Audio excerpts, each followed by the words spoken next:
selalu mengagumi kerendahan hati dan kreativitasnya. Buku-buku ini adalah contoh lain dari semua aspek kepribadiannya.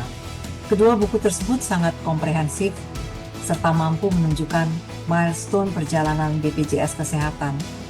Oke, tentunya membaca buku ini saya relatif membacanya dengan enak gitu ya.